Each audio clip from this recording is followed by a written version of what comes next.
Hello everyone.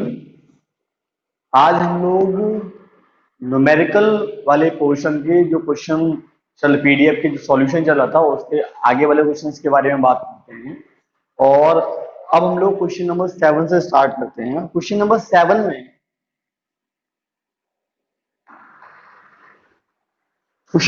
में क्या दिया हुआ है? क्वेश्चन नंबर 7 में बोला गया है एक इस circular track has a circumference of 3140 meter. अब देखो क्या है, जो सर्कुलर ट्रैक है, एक सर्कुलर ट्रैक दिया हुआ है हम लोगों को।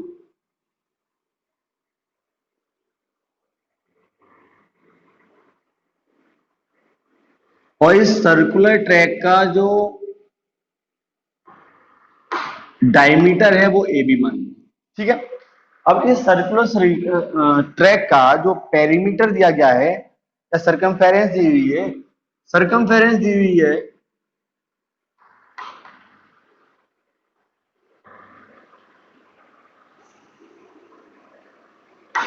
और वो दी है 3140 मीटर। 3140 मीटर। ठीक है। साथ में इसमें बोला गया है कि एक सर्कुलर ट्रैक है जिसका सरकमफेरेंस 3140 मीटर दिया गया है with A B as one of the diameter. और ए बी क्या है? उस सर्कुलर ट्रैक का डायमीटर है। ए स्कूटरिस्ट, एक स्कूटर चलाने वाला है, moves from A to B. वो ए पॉइंट से स्टार्ट करता है और बी तक पहुंचता है। ध्यान से सुना, यहाँ पर थोड़ा A to B along the circular path with uniform speed of 10 metre पर सेकंड। उसने ये बोला कि A से B तक पहुंचता है और साथ में बोला along the circular path। along the circular path का मतलब होता है सर्कुलर पाथ के थ्रू।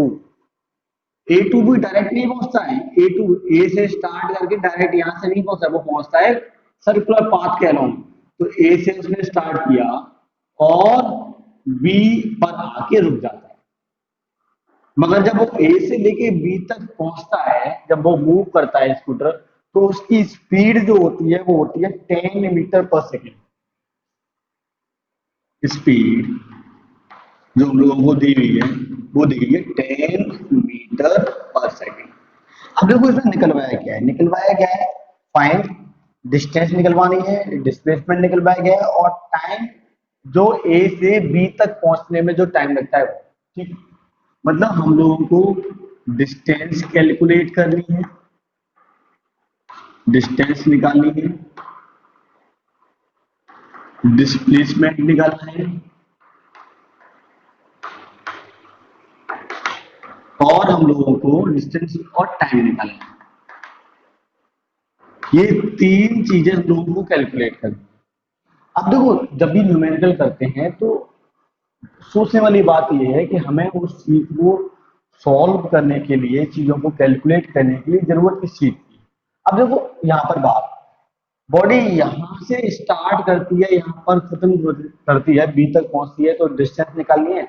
और मैंने आपसे बोला था कि जब भी कोई बॉडी एक स्ट्रेट पाथ में ना चलकर किसी और पाथ में चलती है, चाहे वो सर्कुलर पाथ हो या किसी और पाथ में, ये सर्कुलर, तो मोस्टली कंडीशंस में, मोस्टली जो हम लोग न्यूमेरिकल्स करते हैं उनमें डिस्टेंस कैलकुलेट करने के लिए यहाँ पर बॉडी सर्कुलर पाथ में चल रही है, हो सकता है रेक्टेंगुलर पाथ में चले या फिर हो सकता है स्क्वायर शेप के पाथ में चले, किसी भी शेप में चले, तो जो भी डिस्टेंस होती है वो उसके सरकमफेरेंस के बराबर होती है, उसी के बेस पर निकालते हैं। अब देखो क्या है, किसी भी सर्कुलर पाथ की जो सरकमफेरेंस होती है, उस सरकमफेरेंस को कैलकुलेट करने के लिए या तो हमें सर्कुलर पाथ का रेडियस पता हो या डायमीटर पता हो। यहाँ पर ना तो रेडियस दी गई है ना डायमीटर, यहाँ पर पूरा का पूरा हमें सरकमफेरेंस दी गई है।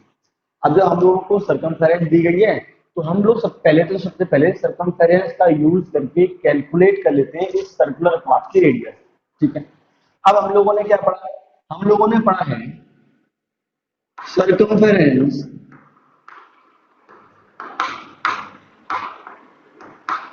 सर्कमफेरेंस का फॉर्मूला क्या होता है? वो होता है 2 पाई आर। ठीक है।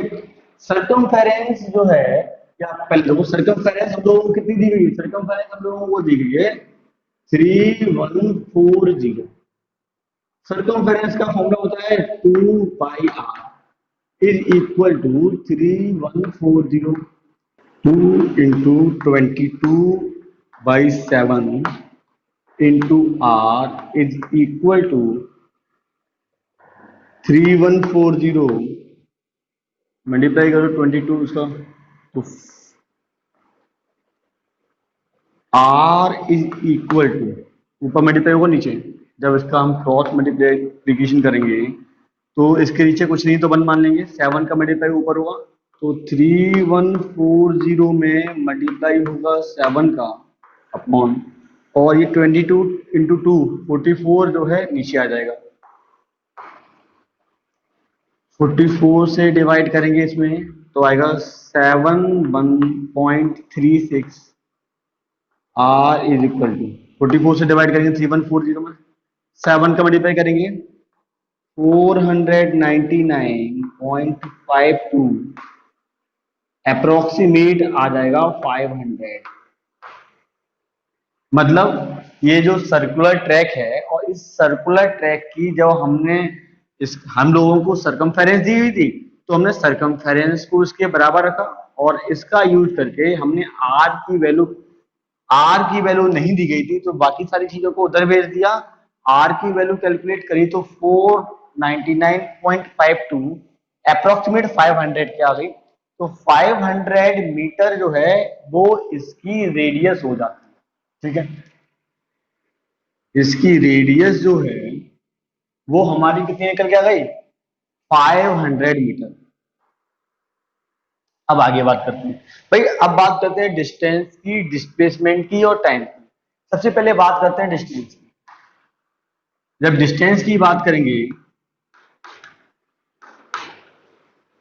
डिस्टेंस इज इक्वल टू, ठीक है, डिस्टेंस में मैंने बोला था कि किसी भी शेप में जब बॉडी डिस्टेंस कवर करती है, जब बॉडी मूव करती है, तो उसकी डिस्टेंस उसके सरकमफेरेंस के बराबर होती है। तो इस सर्कुलर पाथ में बॉडी मूव कर रही है, जब बॉडी सर्कुलर पाथ में मूव कर रही है तो उसका सरकमफेरेंस जो होता है वो कितना होता है, 2 पाई आर, तो 2 पाई आर लिख लेते हैं। अब बात आती है जब हम लोग डिस्टेंस के सामने जब सरकमफेरेंस का फॉर्मूला लिख देते हैं, उसके बाद क्या करते हैं, उसके बाद हम ये देखते हैं कि बॉडी ने कितना रिवॉल्यूशन किया है। तो बॉडी ने कितना रिवॉल्यूशन किया, ए पॉइंट से स्टार्ट की और बी पॉइंट पर, मतलब एक रिवॉल्यूशन कंप्लीट भी नहीं किया, आधा ही किया है। तो जितना रिवॉल्यूशन बॉडी कंप्लीट करती है हम उतने का ही मल्टीप्लाई करते हैं। बॉडी ने यहाँ पर आधा रिवॉल्यूशन किया तो हमने उसके सरकमफेरेंस में 1/2 मतलब आधे का मल्टीप्लाई कर दिया। जब मल्टीप्लाई करेंगे तो आप जानते हैं 1/2 2/2 पाई आर, 2 पाई आर की वैल्यू या सरकमफेरेंस की वैल्यू कितनी दी गई है, 3140। तो हम 2 पाई आर की जगह पर क्या लिख सकते हैं, 3140 लिख सकते हैं। हमने 2 पाई आर इस पूरे की जगह पर क्या लिख दिया 3140। ठीक है, 2 नीचे 2 से डिवाइड करेंगे, 2 1 जा 2, यहाँ बचा 1, 11 हो गए, 2 5 जा 10, 1 बचा 14 होगा, 2 7 जा 14 और 0। मतलब डिस्टेंस जो हमारी आई वो आई 1570 मीटर। ठीक है, तो डिस्टेंस तो हमारी कैलकुलेट होकर आ गई है 1570 मीटर। अब हम लोग आगे बात करते हैं, डिस्प्लेसमेंट की बात करते हैं। डिस्प्लेसमेंट की बात करते हैं,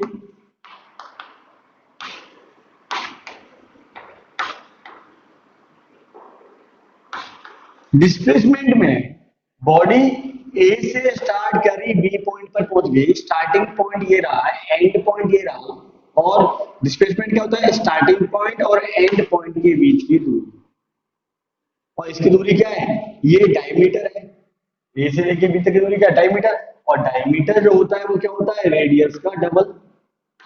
रेडियस हम लोगों ने निकाली थी तो 500 के आसपास आई थी, मल्टीप्लाई किया तो 1000 मीटर। ठीक है, तो डिस्प्लेसमेंट हमारा हो गया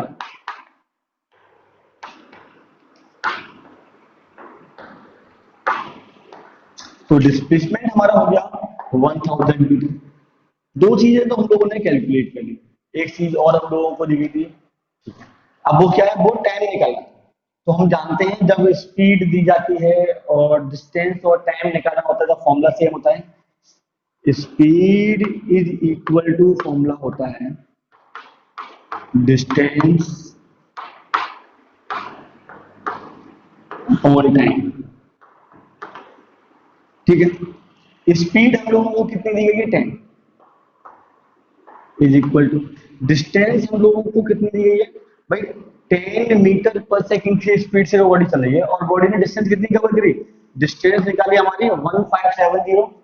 डिस्टेंस की जगह लिखा हमने 1570 डिस्टेंस कवर की।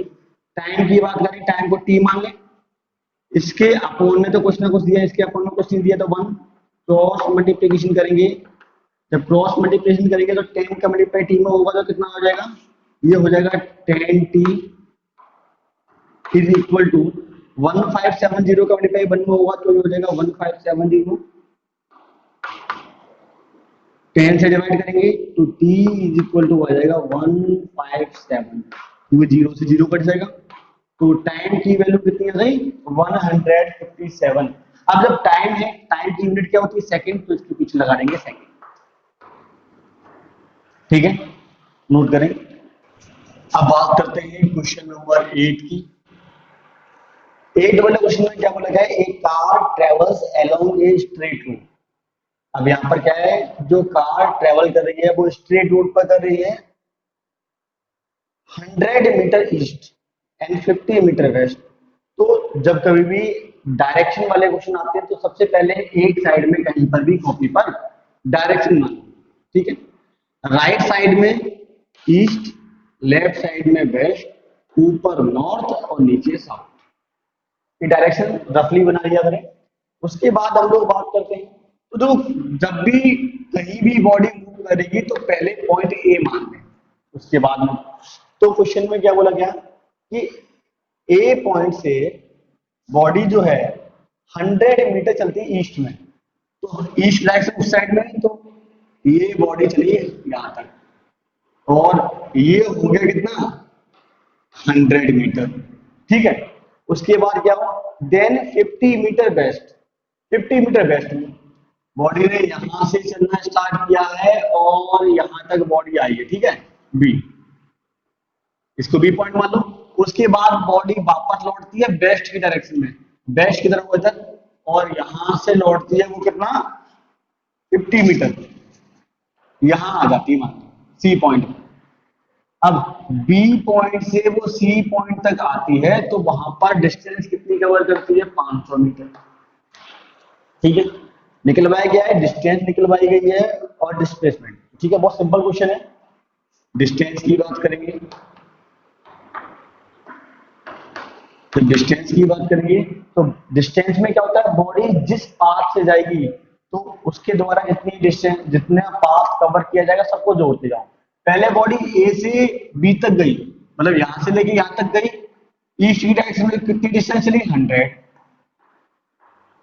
प्लस, फिर वो वेस्ट की डायरेक्शन में आई, वापस आई और वापस आती है 50 मीटर, मतलब सी पॉइंट तक आती है, तो कितनी डिस्टेंस ट्रेवल करी 50, तो टोटल डिस्टेंस कितनी हो गई 150 मीटर। डिस्टेंस तो नॉर्मली जितनी भी कवर की जाती है सबको कैलकुलेट ऐड करते हैं और टोटल डिस्टेंस निकल आती है।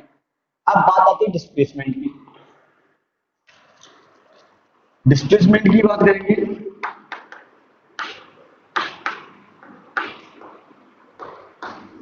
डिस्प्लेसमेंट क्या होता है, स्टार्टिंग पॉइंट और एंड पॉइंट के बीच में दूरी।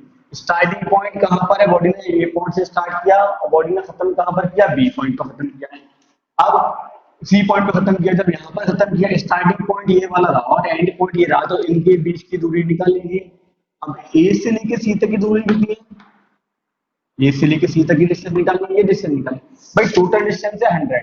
ठीक है, 100 में से इधर की डिस्टेंस कितनी है 50, तो 100 में से 50 हटा दो, कितनी बची 50 मीटर। तो ए से लेकर सी तक की जो डिस्टेंस दूरी है वो कितनी है 50 मीटर, और वही हमारा क्या हो जाएगा डिस्प्लेसमेंट। ठीक है, क्योंकि डिस्प्लेसमेंट क्या होता है, स्टार्टिंग वाला पॉइंट और एंड पॉइंट के बीच की दूरी दिखी जाती है। ठीक है, क्वेश्चन नंबर 9 की बात करते हैं। क्वेश्चन नंबर 9 में क्या बोला गया, a person walk 4 meter east. फिर से स्टार्ट करेंगे, जब भी डायरेक्शन वाले क्वेश्चन आएंगे डायरेक्शन हम लोगों ने बना लिए, और जब भी डायरेक्शन वाले क्वेश्चन आएंगे तो सबसे पहले हम लोगों ने बोला था कि सबसे पहले कोई एक पॉइंट ए मान लो। अब ए पॉइंट मान लिया, उसके हिसाब से ए पर्सन वो 4 मीटर ईस्ट, ईस्ट की डायरेक्शन में 4 मीटर, ये मान लिया ईस्ट की डायरेक्शन में चले कितनी 4 मीटर। आगे क्या बोला गया है 4 मीटर ईस्ट, देन वॉक्स 3 मीटर नॉर्थ। अब यहां से 3 मीटर नॉर्थ की तरफ, नॉर्थ हो गया ऊपर, ऊपर ये हो गया 3 मीटर, ठीक है। उसके बाद बस यहाँ पर बी पॉइंट पर जाकर मतलब 4 मीटर ईस्ट में चलता है और 3 मीटर नॉर्थ में चलता है और यहाँ पर बॉडी आके रुक जाती है। ये पॉइंट हो गया बी पॉइंट। अब ए से बॉडी ने स्टार्ट किया, बी पॉइंट पे बॉडी पहुंच जाती है और यहाँ पर भी हमें डिस्टेंस निकालनी है और डिस्प्लेसमेंट निकालना है। जब डिस्टेंस कैलकुलेट करेंगे तो distance is equal to, distance में पहले 4 मीटर, साथ में ऊपर की तरफ गए 3 मीटर, टोटल डिस्टेंस हमारी कितनी हो गई 7 मीटर। अब बात आती है डिस्प्लेसमेंट की। डिस्प्लेसमेंट, डिस्प्लेसमेंट की बात करेंगे तो देखो डिस्प्लेसमेंट क्या होता है, जहां से स्टार्ट किया और जहां पर खत्म किया उसके बीच की दूरी। एंड पॉइंट ये वाला है, स्टार्टिंग पॉइंट ये है, दोनों के बीच की दूरी निकालेंगे तो दोनों के बीच में सबसे शॉर्टेस्ट डिस्टेंस क्या होगी, किसी भी दो पॉइंट के बीच में शॉर्टेस्ट डिस्टेंस होती है, उन दोनों पॉइंटों को एक स्ट्रेट लाइन से मिला दो। तो हम ए और बी को एक स्ट्रेट लाइन से मिला देंगे, ये और इस स्ट्रेट लाइन की जो लेंथ होगी, जो लंबाई होगी, वही हमारी डिस्प्लेसमेंट कहलाएगी। अब क्या है कि इसकी लेंथ निकालने के लिए ये राइट एंगल ट्रायंगल बन गया, ये राइट एंगल बना, यहाँ पर कोई पॉइंट नहीं दिया तो यहाँ पर सी पॉइंट मान लेंगे और एक ए बी सी के नाम से एक राइट एंगल ट्रायंगल बन गया। और जब ये राइट एंगल ट्रायंगल बन गया तो डिस्प्लेसमेंट जो होता है वो किसके बराबर होगा, ए बी के बराबर होगा, डिस्प्लेसमेंट ए बी के बराबर होगा। अब डिस्प्लेसमेंट ए बी, अब बात आती है कि ए बी की वैल्यू कैसे कैलकुलेट करेंगे, तो सबसे पहले by Pythagoras theorem, Pythagoras theorem क्या बोलती है, पाइथागोरस थ्योरम बोलती है कि हाइपोटेन्यूज का स्क्वायर या सबसे बड़ी वाली साइड का स्क्वायर, सबसे बड़ी वाली साइड इस डाले डायग्राम में क्या है ए बी है, तो ए बी का स्क्वायर इज इक्वल टू होगा छोटी वाली साइड ए सी और बी सी के स्क्वायर के बराबर, ए सी का स्क्वायर प्लस बी सी का स्क्वायर। ए सी की बात करेंगे, ए सी की वैल्यू कितनी है 4, 4 का स्क्वायर, बीसी की वैल्यू है 3, 3 का square, 16 plus 9, A B square की बात करते हैं। और जब इसको आगे बात करेंगे, ये हो गया 25, स्क्वायर हटाएंगे तो इस पर अंडर रूट आ जाएगा, तो स्क्वायर हटाएंगे तो A B is equal to 25 के ऊपर अंडर रूट आ जाएगा, 25 का रूट निकालेंगे, जिसको रूट निकालना नहीं आता हो 25 के फैक्टर करो, देखो मैं बता देता हूँ, 25 के फैक्टर करेंगे, 5 5 25, 5 बन गया 5, तो यहाँ पर 5 का पेयर बन गया। तो ध्यान रखो जब भी फैक्टर करेंगे जिन जिन का पेयर बन जाए, एक 5 ये हो गया, एक 5 हो गया, दोनों का पेयर बन गया, तो जिन जिन का पेयर बन जाएगा उनका आपस में मल्टीप्लाई करेंगे और अंडर रूट के बाहर लिख देंगे, और जिसका पेयर नहीं बनेगा उसको अंडर रूट के अंदर। तो यहाँ पर 5 5 का पेयर बन गया, मतलब 5 का एक पेयर बन गया तो उसको बाहर लिख दिया। अब क्या है, पेयर किसका नहीं बना, 1 का। भाई 1 का तो अंडर रूट 1 होता है, क्योंकि 1 का 1 में मल्टीप्लाई करो 1 ही रहेगा, इसलिए बस इतना ही अंडर रूट के अंदर 1 लिखा जाएगा। और जब अंडर रूट के अंदर 1 लिखेंगे और 1 का अंडर रूट कितना होता है, 1 ही होता है, तो 1 का मल्टीप्लाई 5 का हुआ तो 5 ही वैल्यू आ जाएगी। तो 25 का अंडर रूट 5 हो गया। ए बी की वैल्यू हम निकाले हैं, ए बी क्या है हमारा, ए बी हमारी लेंथ हो गई और इसकी वैल्यू आएगी मीटर में, ठीक है। तो डिस्प्लेसमेंट की वैल्यू ए बी के बराबर है और ए बी की वैल्यू कितनी निकल के आई, 5 मीटर। तो 5 मीटर हमारा क्या हो गया, डिस्प्लेसमेंट हो गया। डिस्टेंस हमारी 7 मीटर हो गई, डिस्प्लेसमेंट हमारा 5 मीटर।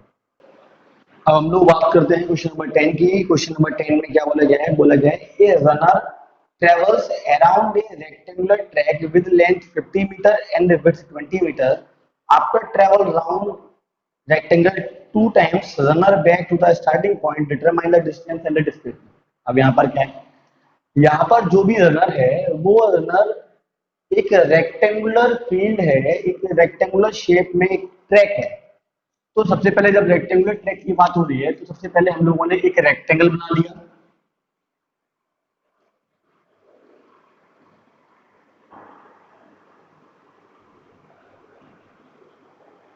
और इस रेक्टेंगल का ए बी सी और डी जो है हम लोगों ने नेम दे दिया। इसमें जो लेंथ दी गई है वो 50 मीटर। भाई ए बी हमारी लंबी वाली साइड है तो इसको 50 मीटर। रेक्टेंगल में अपोजिट साइड बराबर होते हैं तब ये वाली 50 तो इसके सामने वाली साइड ये भी 50 होगी। विड्थ जो दी गई है वो दी गई है हमारी 20 मीटर। ये 20 मीटर दी गई है तो इसके सामने वाली साइड भी 20 मीटर होगी। ठीक। अब यहां पर क्या बोला गया है कि जो भी बॉडी है वो बॉडी रिवॉल्व कर रही है और 2 राउंड लगाती है। जो भी रनर है वो 2 राउंड लगाता है इस ट्रैक। ठीक है। हम लोगों को दिया क्या गया है? हम लोगों को गिवन में लेंथ दी गई है रेक्टेंगल की 50 मीटर और जो विड्थ दी गई है रेक्टेंगल की 20 मीटर। ठीक है। और डिस्टेंस और डिस्प्लेसमेंट निकालना है। ठीक है। मैंने पहले भी बोला था कि जब भी बॉडी किसी भी शेप में मूव करती है, चाहे सर्कुलर पाथ में मूव करे, चाहे वो रेक्टेंगुलर पाथ में मूव करे, चाहे वो किसी और पाथ में मूव करे, तो डिस्टेंस की वैल्यू उसके सरकमफेरेंस के इक्वल होती है। तो सबसे पहले इसकी डिस्टेंस को इसके सरकमफेरेंस के बराबर रखते हैं और रेक्टेंगल का सरकमफेरेंस या बोलेंगे पेरीमीटर। रेक्टेंगल का जो पेरीमीटर होगा वो होता है 2 इंटू एल प्लस बी। ठीक है। ये तो इसका हो गया पेरीमीटर। फिर क्या करते हैं? फिर हम ये देखते हैं जब हम उस डिस्टेंस के सामने पेरीमीटर या बोलेंगे सरकमफेरेंस का फॉर्मूला लिख देते हैं और फॉर्मूला लिखने के बाद फिर हम ये देखते हैं कितने राउंड कंप्लीट कर रही है। यहां पर बोला गया है कि जो रनर है वो 2 राउंड कंप्लीट करता है। ठीक है। जितने राउंड कंप्लीट करेगा, 2 करे, आधा करे, 3/4 करे, 1/10 करे, जितना राउंड कंप्लीट करेगा हम उसके पेरीमीटर में या सरकमफेरेंस में उतने का ही मल्टीप्लाई करेंगे। यहाँ पर 2 राउंड कंप्लीट हुए इसलिए हमने इसके सरकमफेरेंस में, ये सरकमफेरेंस का वो होगा, इसमें 2 का मल्टीप्लाई कर दिया। वैल्यू पुट करते हैं आगे। 2 इंटू 2 कितना हो गया? 2 इंटू 2 हो गया 4। लेंथ कितनी है? 50। विड्थ कितनी है? 20। ठीक है। पहले ब्रैकेट सोल्व करेंगे, बाहर मल्टीप्लाई नहीं करेंगे। ब्रैकेट सोल्व करेंगे तो इसका मतलब इन दोनों को ऐड करेंगे, इन दोनों को ऐड करेंगे तो वैल्यू कितनी आएगी? 70 आएगी। 70 तो 7 4 जा 280। डिस्टेंस हम लोगों की जो आ गई वो आ गई 280 मीटर, 280 मीटर। ठीक है। अब बात करते हैं डिस्प्लेसमेंट की। डिस्प्लेसमेंट की जब बात करते हैं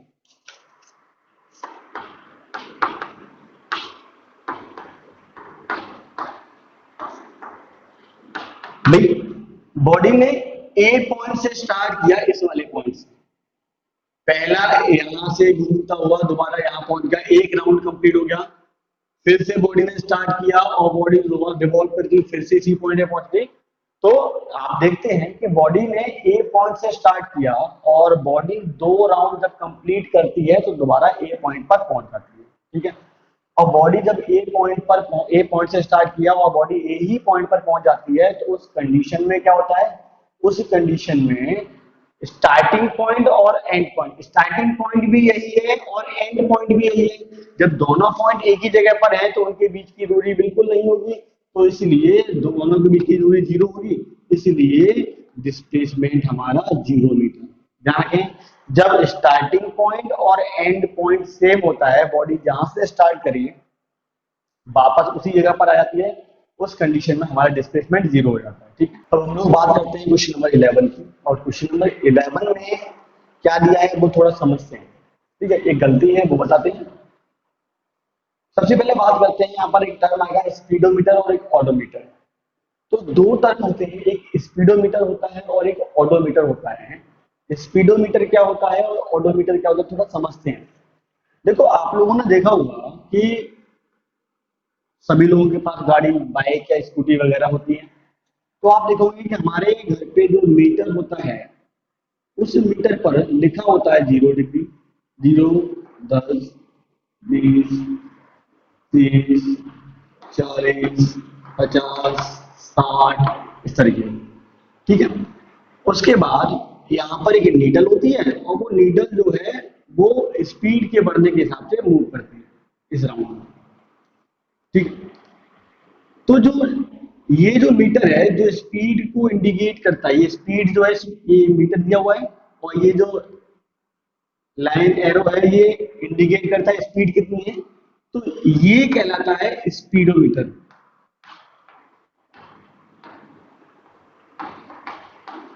जो मीटर ये एक ऐसा मीटर है जो स्पीड को इंडिकेट करता है, स्पीडोमीटर कहलाता है। उसके बाद यहाँ पर आप देखेंगे सर्कल से बने हुए होते हैं, और यहाँ पर distance body 1 kilometre distance cover करके 2 मीटर, तो ये जो मीटर होता है जो डिस्टेंस को बताता है कि कितनी डिस्टेंस कवर हो रही है, उसको बोलते हैं ऑडोमीटर।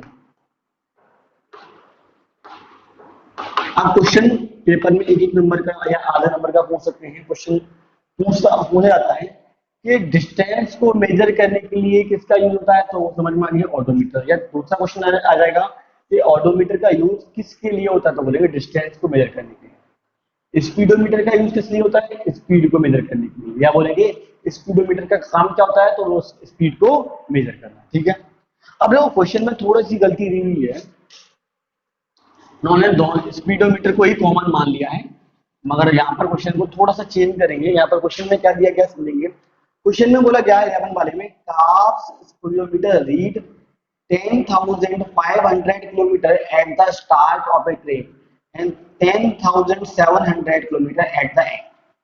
उन्होंने बोला कि कोई एक ट्रिप है, ट्रिप का मतलब एक ट्रिप क्या होती है, ट्रिप का मतलब समझ लो आपको कहीं बाहर घूमने जाना है, तो आपने क्या किया, कहीं मान लो किसी भी जगह पर घूमने जाते हैं, आगरा घूमने गए कहीं, आपने अपने घर से गाड़ी स्टार्ट करी और जिस जगह पर आपको घूमने जाना है वहां तक गए, और वहां से घूमकर वापस उसी जगह पर आ गए जहां से आपको जाना था।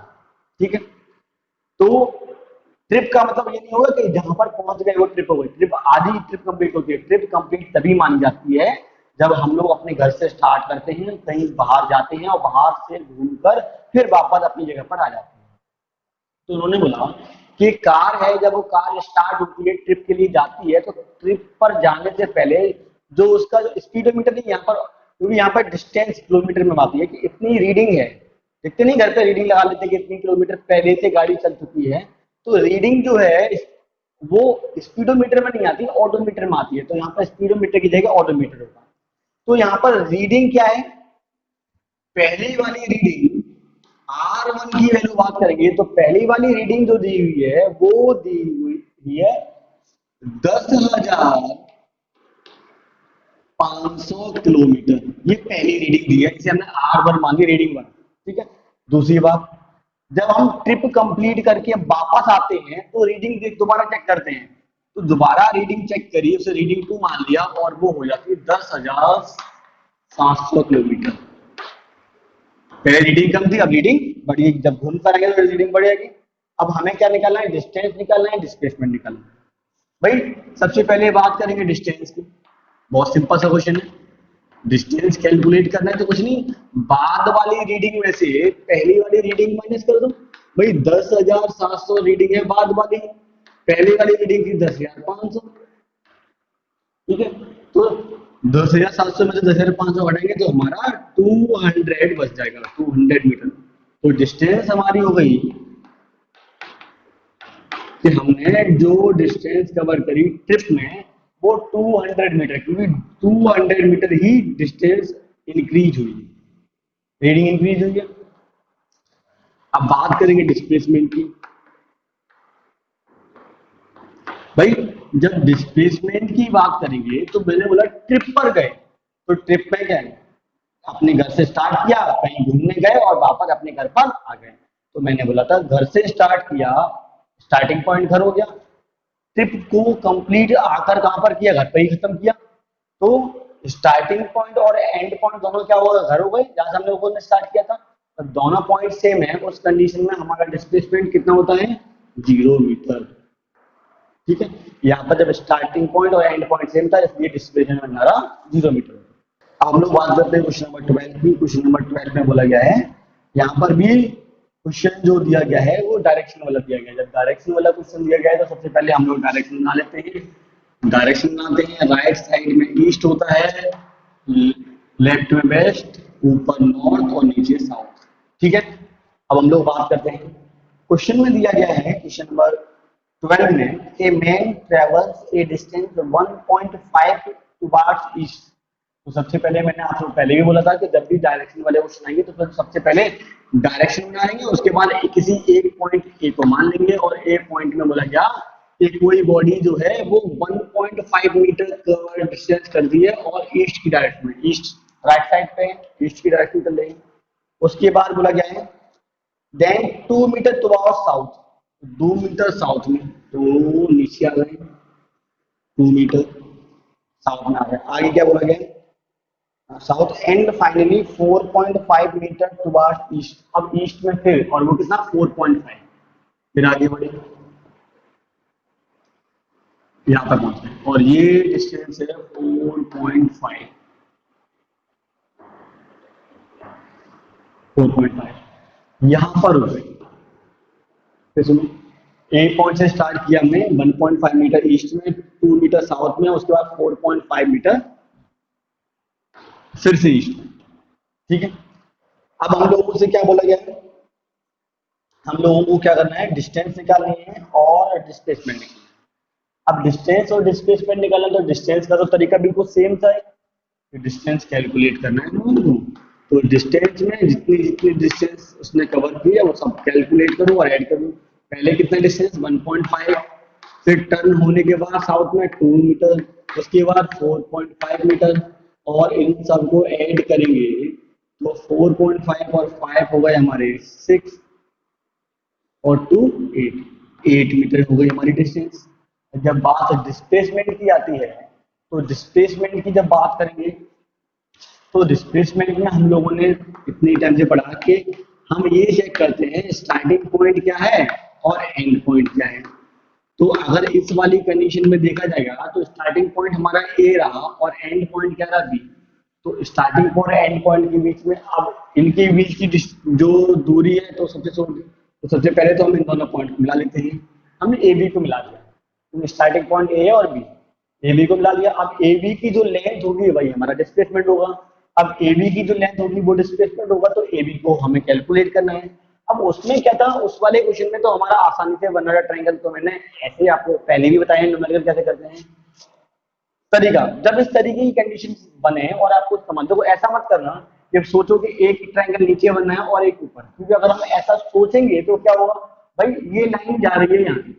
अब बहुत से लोग ये सोचेंगे सर ये टोटल 2 मीटर ज्यादा, 1 मीटर नीचे मान लें 1 मीटर ऊपर मान लें, ऐसा नहीं, क्योंकि हम एग्जैक्ट कैसे कह सकते हैं कि ये बिल्कुल मिड पॉइंट जा रहा हो सकता है किसी तरफ ज्यादा हो किसी तरफ कम हो। तो ऐसे लॉजिक नहीं लगाना है, सिंपल सा तरीका। जब इस तरीके की कंडीशन बनती है, जब आपको लगे हमारा ट्रायंगल पूरी तरीके से नहीं बनना है, तो क्या करेंगे, जो पॉइंट ऊपर होता है उससे लाइन ड्रॉ करेंगे, डॉटेड लाइन नीचे की तरफ। ये पॉइंट ऊपर है ये नीचे, तो ऊपर वाले पॉइंट से नीचे की तरफ डॉटेड लाइन, ठीक है। और जो पॉइंट नीचे होता है उस पॉइंट से लाइन ड्रॉ करेंगे किधर की तरफ, जिधर लाइन दूसरी वाली आ रही होती है। अब इस वाले से लाइन ड्रॉ करेंगे, यहां तो पहले से ड्रॉ है, अब और पीछे इधर ही क्यों जा रहे हैं, क्योंकि ये लाइन इधर ही है। और जहां पर ये दोनों लाइन मिलती है वहीं पर राइट एंगल बन जाएगा, और उस पॉइंट को हम ए बी तो लाइन दी है सी पॉइंट मान। अब हमारा ए बी सी एक राइट एंगल ट्रायंगल बन गया, ठीक है। अब जब राइट एंगल ट्रायंगल बन गया और हम लोग जानते हैं हमें ए बी की जो लेंथ निकाली है वही हमारा डिस्प्लेसमेंट होगा, तो सबसे पहले जब राइट एंगल ट्रायंगल बनता है तो सबसे पहले हम पाइथागोरस थ्योरम लगाते हैं। तो बाई पाइथागोरस, अब पाइथागोरस में वही तरीका, सबसे बड़ी वाली साइड, मतलब बात करते हैं ए बी हो गई, तो सबसे बड़ी वाली साइड यहाँ पर ए बी है, तो ए बी का स्क्वायर इज इक्वल होगा छोटी, दोनों छोटी वाली साइड ए सी के स्क्वायर के प्लस बी सी के स्क्वायर के। ये फॉर्मूला हो गया। भाई ए बी की वैल्यू तो हमें कैलकुलेट करनी है, तो ए बी का स्क्वायर, ए सी की वैल्यू हम लोगों को, तो ए सी की वैल्यू कितनी होगी, भाई ये वाली वैल्यू सामने वाले के बराबर है, तो सामने वाली वैल्यू 2 मीटर है, तो ये भी 2 मीटर होगी, तो ए सी की वैल्यू हो गई 2 का स्क्वायर प्लस बी सी की बात करेंगे, बी और सी के बीच की दूरी, भाई देखो यहाँ से टोटल दूरी निकालनी है, तो यहाँ से लेके यहाँ तक की दूरी कितनी है 4.5, यहाँ से लेके यहाँ तक की दूरी कितनी है 1.5, तो 4.5 और 1.5 को कैलकुलेट करो तो हो गया 6, तो 6 का square. A B square is equal to 4 plus 36, आगे बात करते हैं। A B square is equal to 36 और 4 हो गए 40। ए बी का स्क्वायर, ए बी स्क्वायर का स्क्वायर इंटू रहेगा तो 40 अंडर रूट में। अब जब वैल्यू अंडर रूट में आ जाती है तो इसके फैक्टर करेंगे, 40 के फैक्टर करेंगे 220, 2 से फिर डिवाइड करेंगे 10 टाइम्स, 2 से फिर डिवाइड करेंगे 5 टाइम्स, 5 से डिवाइड करेंगे 1 टाइम्स। अब देखो फैक्टर, एक 2 का पेयर बना और अब किसी का पेयर नहीं बना। तो देखो मैंने बोला था जिसका पेयर बन जाए उसको बाहर लिखेंगे, 2 का पेयर बन गया 2 को बाहर लिख लिया अंडर रूट। अब किसका पेयर नहीं बना, इस वाले 2 का नहीं बना और इस वाले 5 का नहीं बना, तो जिसका पेयर नहीं बना उनका आपस में मल्टीप्लाई करो, 5 टू 10 और 10 ये हो गया अंडर रूट के अंदर। जिसका पेयर बन जाता है उसको आपस में मल्टीप्लाई करके बाहर लिख लेते हैं और जिसका पेयर नहीं बनता उनका आपस में मल्टीप्लाई करके अंडर रूट के अंदर। तो ए बी की वैल्यू हो गई 2 अंडर रूट 10 और सभी वैल्यू मीटर में है तो डिस्टेंस डिस्प्लेसमेंट जो आएगा वो भी हमारे मीटर में आएगा। तो डिस्प्लेसमेंट की वैल्यू हमारी कितनी आ जाएगी, 2 अंडर रूट 10 मीटर।